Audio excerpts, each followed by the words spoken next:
Okay, well, the replacement battery came in. They got it to me pretty darn quick. I have to say, the company over there that's dealing with this sent me a new battery and everything. It was charged up and everything, and so first thing I wanted to make sure I wasn't going to keep having the same issue where if I put the charger on, plug charger in, it blows the circuit breaker.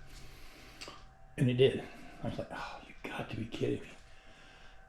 And I had to step back and think, okay, there's something up out. There's something else up here. That's be a brand new building. It's only a year old, and it's got some fancy new type of breaker box system in there. It's not like the old school circuit breakers. And they're all 20 amp, and this one leg here runs the entire living room all the way around to this light socket here. Boom.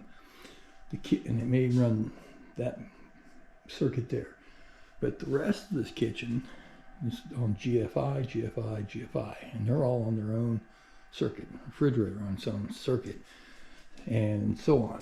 Now the back room is kind of like this. It runs, circuit breaker runs all the light and sconces in there, and the outlets, and so forth. And the one for this one occasionally will flip itself for whatever reason. Just randomly it'll pop a circuit and go and flip it back, and it seems to be fine. This one and this one started having issues when I was charging on them. My guess is that these circuit breakers are so sensitive. They're very, they're completely different. They're brand spanking new, so they have something about them. I'm assuming they're super sensitive for some reason. Now you'd think these guys would be, because these are installed GFIs. For in case you drop an appliance into the water in your hands, it's supposed to keep you from getting electrocuted in the kitchen. Anyway, so you think those would be a lot more, and they're still the same, 20 amp. This doesn't draw all that much power. It's 100 to 240 volt rated, so it's anyway. So I kept thinking, there's got to be something else, and so it led me to do this. Let's put it on this line. Let's put it on this completely different circuit than that one in the back, one in the front.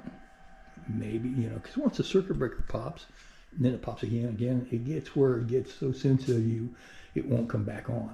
With these, I don't know how these work because they're completely different than what I'm used to looking at, old school stuff. So I put on here, and we've been running for almost an hour, no problem. And now I feel like an idiot. This is the original battery came with the bike. Only got 14 miles on it, and I couldn't get it to charge. Plugged into those plug-ins on those walls. Over here, there. Shut them off all the way around. It would just pop soon off. I'd do every combination I could think of. And it did the same thing with that one. So I was like flabbergasted. It says, you got to be kidding me. This can't be happening. So anyway, I think it has everything to do with weak circuit breakers or sensitive circuit breakers, and so they're sensitive to whatever feedback information is coming out of these chargers when the battery hits full charge. You just simply should turn the little charger off and go with the green light, and you're done. But for some reason, it's sending back some back signal to these weaker ones, causing it to think it's their short circuit, and blows out the pilot light, and then you're done. Anyway, that's the update on this.